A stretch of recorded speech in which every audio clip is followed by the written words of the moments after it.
आज मैं मुखातिब हूँ रीवा संभाग की दूसरी लेकिन महिलाओं में पहली फॉरेंसिक एक्सपर्ट हैंडराइटिंग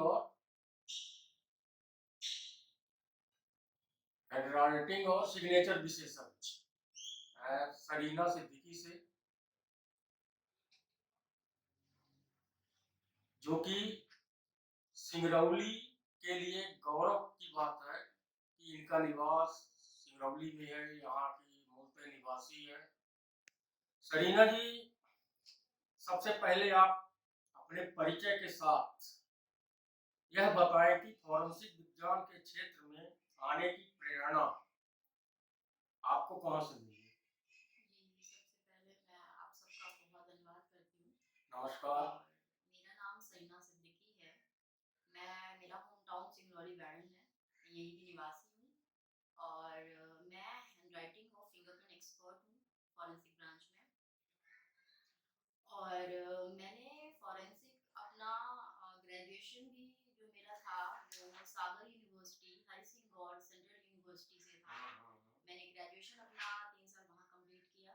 उसके बाद मैंने फर्दर स्टडीज़ के लिए अपने मास्टर्स इंदौर से श्री वैष्णव विद्यापीठ इंदौर से किया। वहाँ से भी मैंने अपना 2 साल का मास्टर्स कंप्लीट किया फॉरेंसिक बैकग्राउंड से, फॉरेंसिक साइंस से। फिर हमारा 6 महीने का इंटर्नशिप था कॉलेज में। फिर मैंने जैसे हमारे बहुत सारे सब्जेक्ट्स होते हैं, अलग अलग होते हैं। मेरा जो था इंटरेस्ट हमेशा से, शुरू से ही, मेरे ग्रेजुएशन से ही मेरा डॉक्यूमेंट में ज़्यादा इंटरेस्ट था। तो मैंने इंटर्नशिप, जो कि हमारे गवर्नमेंट एक्सपर्ट थे एच एस टुटेजा जी, उनके अंदर मैंने 6 महीने का इंटर्नशिप किया क्वेश्चन डॉक्यूमेंट पे ही। उसके जब मैं इंटर्नशिप कर रही थी तो मैंने बहुत सारे कोर्ट विजिट किए हैं। इंदौर के देवास के जो कोर्ट है, तो वहाँ का मैंने वहाँ कोर्ट विजिट किया। वहाँ मैंने लाइव केसेस देखे। खुद तो सर के अंडर रह के, टुटेजा सर के अंडर रह के असिस्ट किया है मैंने।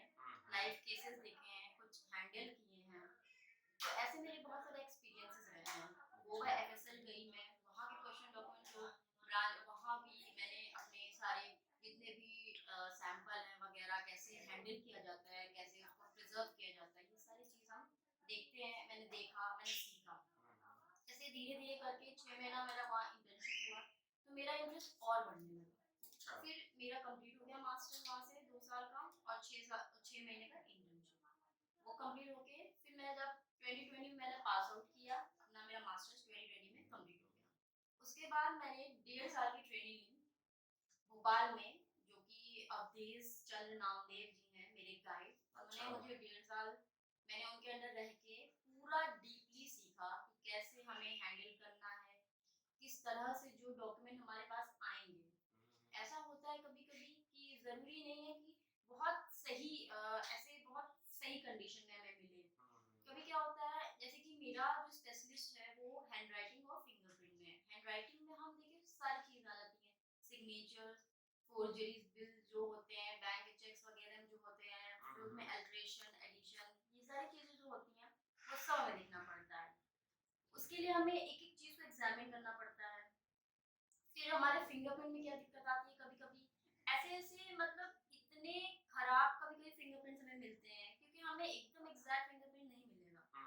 कभी कुछ किसी का अगर कोई चोट लगी उंगली में, तो वो भी फिंगरप्रिंट में इंप्रेशन तो आएगा ही।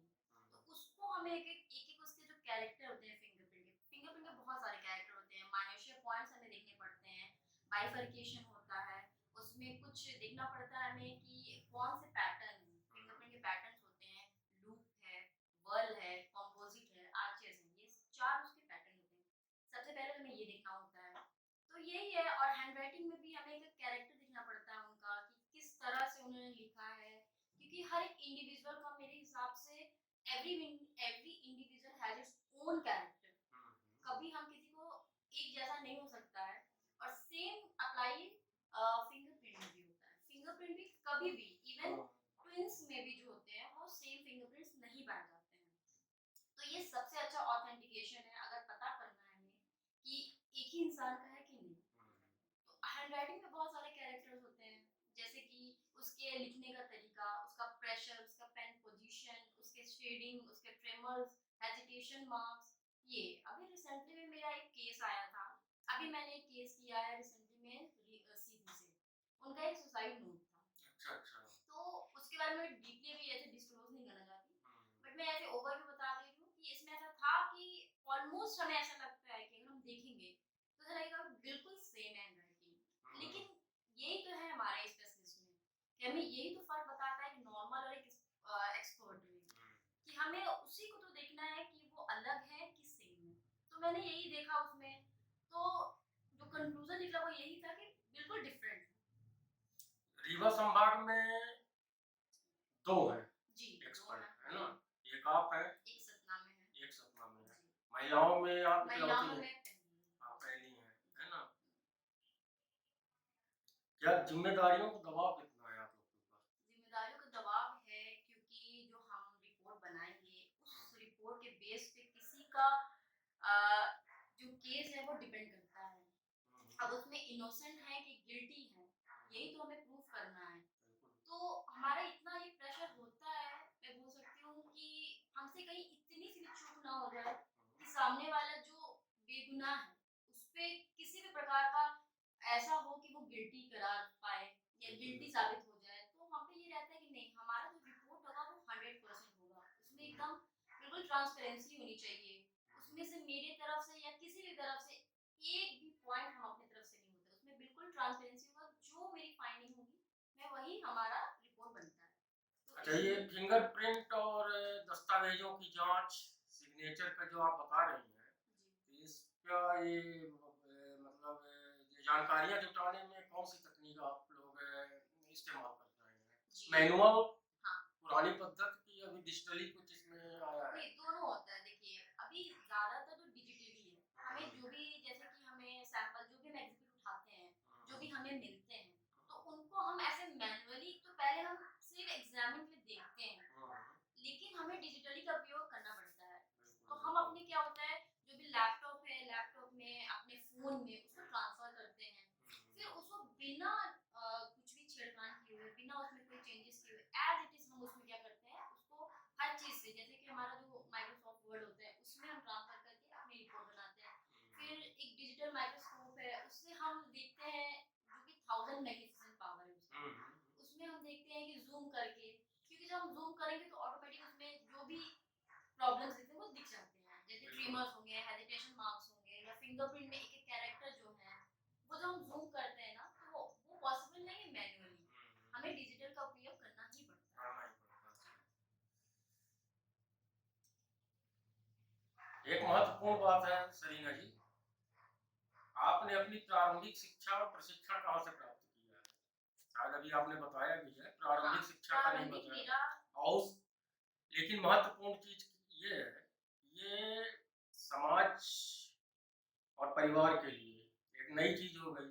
आदमी फिल्मों में, उपन्यासों में पढ़ता लिखता था, देखता था कि फॉरेंसिक एक्सपर्ट होता है ना? ये मेरा व्यक्तिगत भी अनुभव है कि आज मैं पहली बार किसी फॉरेंसिक एक्सपर्ट के साथ बैठा हूँ। आपने जब इसका प्रशिक्षण लेने की सोचा तो कोई पारिवारिक और सामाजिक दबाव आपके ऊपर आया हो, या आपको नर्वसनेस लगा हो कि ये मैं कैसे नई चीज कर रहा हूँ, कर पाऊंगी कि नहीं कर पाऊंगी? जी, बहुत अच्छा सवाल है। मेरा जो स्कूलिंग था, मैंने यहाँ saint Joseph convent ICSE board से किया है। 12th तक मेरा सेंट जोसेफ, मेरी स्कूलिंग है एक्चुअली। ये बैरन सिंगरौली से। बैरन सिंगरौली से कॉन्वेंट स्कूल से। तो उसके बाद मेरा था कि अब आगे क्या करना है। तो ये था कि पहले तो नीट में निकलना था, मेरे को डॉक्टर एमबीबीएस करना था। तो उसके लिए मैं भोपाल गई। तो ये होता है, लेकिन जहाँ आपकी किस्मत आपको ले जाती है, किस्मत हार्ड वर्क दोनों बोल सकते हैं, कि जहाँ का लिखा होता है इंसान पहुंच जाता है। मैं गई भोपाल, मैंने कुछ दिन वहाँ रही, तो फिर मुझे ऐसा लगा कि नहीं, मतलब मैं नहीं कर पाऊंगी। एक इंसान को एक टाइम ऐसा लगता है, गिव अप भी नहीं बोल सकते, ऐसा था कि मेरा इंटरेस्ट नहीं आ रहा था। मेरी बहुत ऐसी हो गई थी कि एमबीबीएस के लिए मुझे मेरे घर वाले रशिया भी भेज रहे थे, अच्छा। लेकिन मेरा ये था कि मैं नहीं जाऊंगी, मुझे नहीं करना था। फिर ऐसा कि अब करना क्या है, तो फिर मेरे भाई हैं, उन्होंने मुझे सजेस्ट किया कि शालू तुम ये एक नया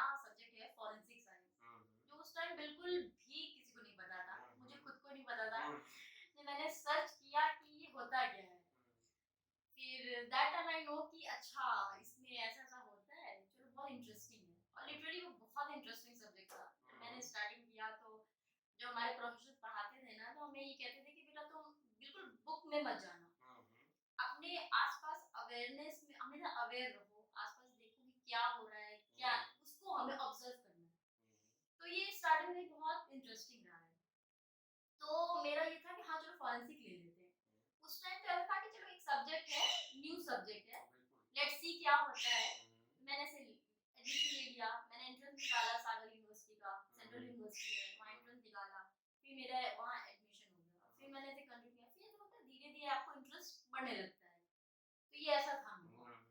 जी। और घर वालों से तो कोई दबाव कभी नहीं था मेरे, हम हमेशा बस बहुत फ्रीडम मिला है कि आपको you are free to choose, आपको जो चूज करना है अपने सब्जेक्ट, क्योंकि at the end it's my life और मेरा करियर में वो कैसे परसीव करना है वो मुझे पता है। आप लोग किन मानकों का पालन करते हैं कि आपका केस जो है, आपकी जांच जो है, जाहिर सी बात है कि पक्ष और विपक्ष न्यायालय में जब जाएंगे तो विपक्ष का जो भी लोग डिले करेगा, तो किन मानकों का आप लोग पालन करते हैं कि आपका क्या केस न्यायालय में टिक सके? मेरा ये है कि मेरे को सच्चाई पे ही जाना है। देखिए सामने वाला जो प्रोसिक्यूटर लॉयर होगा, जो डिफेंस लॉयर होगा, वो पूरी कोशिश करेगा कि मेरी रिपोर्ट ऐसी है कि हम बोल सकते हैं कि मैं बायस्ड हूँ, जबकि ऐसा नहीं है। मतलब बायस इंसान तभी होगा जब इंसान को दोनों पार्टी से ऐसा कुछ होगा। मेरा क्या है, मेरे को एकदम ट्रांसपेरेंसी रखना है। सामने वाले लॉयर क्या बोल रहे हैं क्या नहीं बोल रहा है दैट डजंट मैटर, मुझे अपनी रिपोर्ट पे खड़े रहना है। मैंने जो बनाया है I will stick to that और उसके अलावा मैं नहीं जाऊंगी। मेरा जो रिपोर्ट है मैं उस पे ही रहूंगी, मैंने ये बनाया है, मेरा ये है। तो ऐसा कठिनाइयाँ क्या आती हैं आप लोगों को? कठिनाइयाँ ये आएंगी कि जैसे मैंने बनाया तो मैंने रिपोर्ट, अगर मेरे पास एक लॉयर आया है अपना केस लेके और अब मुझे नहीं पता कि सामने वाला ऑपोजिशन में कौन सा लॉयर है या क्या है, तो वो ऐसा होता है कोर्ट में वो ये बोल सकते हैं कि ये बायस है या ये मिली जुली है, इन्होंने इनकी तरफ से रिपोर्ट बना दिया है। तो ऐसा होता है कि हमें उस चीज को क्लियर करने के लिए ये रहता है कि ठीक है अगर आपको मेरे पर डाउट है तो आप मेरे सामने ही किसी दूसरे एक्सपर्ट को लाके मेरी रिपोर्ट को चैलेंज कर दें। तो इससे साफ हो जाएगा कि मैं मतलब बायस हूँ कि नहीं। इस कार्य में आपको अभी तक आपने कितने केस हैंडल किया है और किसी केस में ऐसा लगा कि आपको प्रेशर का दबाव का सामना करना पड़ा हो अभी ऐसा ताकि रिपोर्ट प्रभावित हो जाए? ऐसा फिलहाल तो मेरे साथ अभी नहीं हुआ है। मैंने अभी अभी ये मेरे को साल 6 महीने हो रहे हैं स्टार्ट किए, तो मेरे पास अभी 4 केसेस हैं। एक मैंने कंप्लीट करके उनको हैंड ओवर कर दिया है, 3 मेरे पास पेंडिंग है। एक रीवा के, 2 ही रीवा के हैं, एक सीधी के हैं और एक गार्डन के भी है। तो मैं ऐसे कंटिन्यू कर रही हूँ। अभी ऐसे रिपोर्ट अपना ऐसे जमा होगा, अभी कोर्ट में पेशी होती है, फिर उनकी अपना जो एविडेंसेस है, जो अपनी ओपिनियन देनी पड़ती है, वो सारी चीज़ मुझे देना है। तो अभी फिलहाल तो मेरे पास ऐसा कोई प्रेशर नहीं है कि आपको मेरे तरफ से ही रिपोर्ट बनाना है या ऐसे कोई कॉल्स आए हैं कि आप मेरे लिए रिपोर्ट बनाओ, ऐसा कुछ नहीं है। आपकी उम्र अभी बहुत कम है, जी। है ना? तो कभी ऐसा नहीं होता है कि लोग आते हो देखते हो कि अरे ये तो बच्ची है छोटी सी, ये क्या जांच करेगी, ऐसा परिस्थितियों का सामना करना पड़ा है? जी, बहुत हुआ है ऐसा। लोग पहले जो कहते हैं ना first impression is the last impression. तो जब मेरा केस आया था तो व्हेन आई विजिट रीवा, तो उन्होंने जो वहाँ के लॉयर थे उन्होंने मुझे बोला कि अच्छा आप हैं? मैंने कहा जी। तो कहते हैं oh I thought you are married. सबसे पहला क्वेश्चन रहता है कि अच्छा आप मैरिड हो नहीं हो। जब मुझे देखा, अच्छा कॉल पे बात होती है उनको समझ नहीं आता है, तो जब पर्सनली ऐसे मिलते हैं तो कहते हैं अच्छा अच्छा आप तो बहुत छोटी हैं, आप तो हम लोग से बहुत। मैंने कहा कोई बात नहीं, इट डजंट मैटर, आपके पास नॉलेज होना चाहिए। बिल्कुल। और ये मेरे लिए सबसे बड़ा प्लस पॉइंट है। तो एज इतना मैटर नहीं करता, आप अपनी रिपोर्ट कैसे प्रेजेंट कर रहे हो वो ज्यादा मैटर करता है। किसी केस को हैंडल करने में क्या आपको लगता है कि पुलिस और न्यायालय का और आपकी टीम के बीच कोऑर्डिनेशन होना चाहिए? बिल्कुल बहुत ज्यादा जरूरी है। पुलिस, लॉयर और जो भी क्लाइंट होते हैं उनकी कोऑर्डिनेशन की इसलिए इतनी ज्यादा जरूरत होती है क्योंकि हम खुद अकेले कुछ नहीं कर सकते। हमें बहुत सारे ऐसे स्टैंडर्ड सैंपल की ज़रूरत होती है, जिसमें लॉयर या फिर कोई केस पुलिस के पास आई तो उनसे जो हमें मदद मिलेगी और किसी से नहीं मिलेगी। उनके पास बहुत पहले से सैंपल्स रहते हैं, कुछ स्टैंडर्ड रहते हैं। क्या होता है कि जब हमारे पास कोई भी क्वेश्चन डॉक्यूमेंट आता है, तो उसको कंपेयर करने के लिए हमें स्टैंडर्ड की ज़रूरत होती है। और बिना स्टैंडर्ड के हम कैसे किस बेस पे कह देंगे कि हाँ, ये सही है कि नहीं? तो नहीं कह सकते हैं। तो ये है। तो इसलिए पुलिस की और इन सब की कोऑर्डिनेशन बहुत ज़रूरी है, क्योंकि हमारा और उनका काम ही एक है, वो भी काम करने का है। और ताकि हम जो भी सच्चाई है, जो भी सही है या क्या गलत है, वो हम सबके सामने ला सकें। तो ये बहुत ज़रूरी है। हमारा रोल, दोनों का रोल इक्वली है। सरीना जी, एक मैं अपने तरफ से एक क्वेश्चन और करता हूँ। आप यूथ को, आने वाली जो पीढ़ी है समाज में, अपने शहर में, अपने प्रदेश में, अपने संभाग में, फॉरेंसिक साइंस के की ओर रुझान के लिए कुछ संदेश देना चाहेंगे? जी, बिल्कुल देना चाहती हूँ। मैं चाहती हूँ कि फॉरेंसिक साइंस जो सब्जेक्ट है, अभी भी हमारे सिंगरौली क्षेत्र में बहुत नया है, अभी भी लोगों को नहीं पता है। जब हम फॉरेंसिक साइंस सब्जेक्ट बोलते हैं, तो अभी भी बच्चे बोलते हैं, "अच्छा, ये क्या है?" और उनका फर्स्ट क्वेश्चन होता है, "अच्छा, सीआईडी, डॉक्टर शाहरुख।" हाँ, just like जासूस। जस्ट लाइक जासूस। तो मैं चाहती हूँ उनको पता चले कि फॉरेंसिक क्या है। बहुत इंटरेस्टिंग सब्जेक्ट, बहुत इंटरेस्टिंग सब्जेक्ट है। उसमें हम ये नहीं है कि देखिए, साइंस सब्जेक्ट होता है ये साइंस, लेकिन ये अप्लाइड साइंस में आता है। इसमें सब कुछ हम पढ़ते हैं। इसमें हम फॉरेंसिक फिजिक्स भी पढ़ते हैं, फॉरेंसिक केमिस्ट्री भी पढ़ते हैं, जूलॉजी भी पढ़ते हैं, टॉक्सिकोलॉजी पढ़ते हैं, सारी चीजें पढ़ते हैं। लेकिन ये क्या है कि ये फील्ड अलग हो गया हमारे से।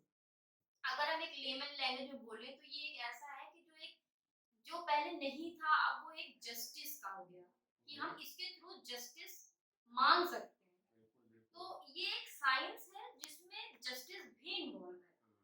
तो ये लोग, मैं चाहती हूँ कि अब ये लोग समझें। ये केमिस्ट्री, जूलॉजी, फिजिक्स, ये सब जानते हैं, लेकिन फॉरेंसिक साइंस क्या है ये भी जाने। ये बहुत अपने आप में एक अच्छा सब्जेक्ट है। तो इसको लोग समझें कि क्या है ये क्राइम, मतलब ये बोल सकते हैं कि इसको हम ऐसा अपना क्रिमिनोलॉजी में, क्राइम ब्रांच में भी जा सकते हैं, पुलिस डिपार्टमेंट में भी जा सकते हैं। ये एक ऐसा सब्जेक्ट है जिसमें आप ओवरऑल हर जगह जा सकते हो। आपको अगर टीचिंग में जाना है तो भी आप जा सकते हो। अगर आपको क्राइम ब्रांच में इंटरेस्ट है तो आप उसमें भी जा सकते हो। तो ये है कि हाँ, ये बहुत अच्छा सब्जेक्ट है। तो आई थिंक हम सबको शुड गो फॉर इट। ये सब्जेक्ट नया है और अपने सिंगरौली में मैं चाहती हूँ कि जल्द से जल्द ये सब्जेक्ट आए अपने कॉलेजेस में, ताकि बच्चों को अवेयरनेस हो, ये सब्जेक्ट भी वो अडॉप्ट करें। Thank you. हमारा समाज आज भी पुरुष प्रधान जी। है ना? जी। और आप महिला हैं। जी। महिला होने के नाते आपके कार्य क्षेत्र में किन चुनौतियों का सामना करना पड़ता है? करना पड़ता है। ये लड़कियों को हमेशा लोग थोड़ा-सा लाइटली लेते हैं कि अच्छा, ये तो महिला है, ये कहाँ हर जगह जा सकती हैं, कहाँ हर जगह कर सकती हैं। लेकिन मेरा ये कहना है कि नहीं, लड़कियाँ हर चीज़ कर सकती हैं। लड़कियाँ, मैं बोल सकती हूँ, विमेन इज़ अ मल्टीटास्कर। बिल्कुल, बिल्कुल। लड़कियों की इतनी ज़िम्मेदारी होती है कि ना कि हम सिर्फ़ अपने प्रोफ़ेशन, अपने पर्सनल लाइफ़ को भी लेके हमें चलना पड़ता है। हम ये नहीं कर सकते, मतलब आई एम नॉट सेइंग कि जो मेन हैं, जो हमारे समाज के जो पुरुष हैं, वो नहीं करते, उन पे बहुत ज़िम्मेदारी होती है, उन पे भी घर की ज़िम्मेदारी, उन पे बहुत सारे ऐसे, लेकिन मैं ये बोल रही हूँ कि जो औरत होती है, जो महिला होती है, उन पे ज़्यादा होती है। उनको अपने घर को भी देखना होता है। वो नहीं बोल सकती कि मैं काम कर रही हूँ तो मैं घर का काम नहीं करूँगी।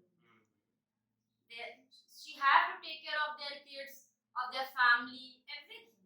तो उन पे ज़्यादा ज़िम्मेदारी होती है, लेकिन मेरे हिसाब से वो ज़्यादा हैंडल भी कर सकती है, क्योंकि ऊपर वाले ने उन्हें ऐसा क्रिएचर ही बनाया है कि वो मल्टीटास्कर हैं, वो हर चीज़ संभाल सकती हैं। तो आजकल लड़कियाँ तो आसमान पे जा रही हैं, तो लड़कियों कहीं पीछे नहीं है। बिल्कुल करना चाहिए लड़कियों को आज की डेट पे, क्योंकि मेरे हिसाब से आजकल देखिए, अगर लड़कियां पढ़ी लिखी होंगी तो आगे का जनरेशन भी बहुत अच्छा होगा। इसलिए सिर्फ पढ़ाई इसलिए नहीं होता कि एक टाबू बन जाता है लोगों के लिए कि लड़कियां पढ़ी लिखी हैं तो इगोइस्टिक होंगी, उनका ये होगा, वो घर नहीं संभालेंगी, ऐसा नहीं है। पढ़ी लिखी होती हैं एजुकेटेड होती हैं, वो जानती हैं how to maintain, how to carry their generation, वो सब जानती हैं। अपना उनको कैसे आगे बढ़ाना है उनको पता है। पढ़ी लिखी होती है तो और समझदारी से आगे करती हैं, हर चीज को, हर पहलू को अच्छे से देखती हैं। तो मेरे हिसाब से वुमेन को बिल्कुल पढ़ना चाहिए आज के डेट में। चलिए सरीना जी, आपने हमें समय दिया, इसके लिए आपको बहुत बहुत धन्यवाद।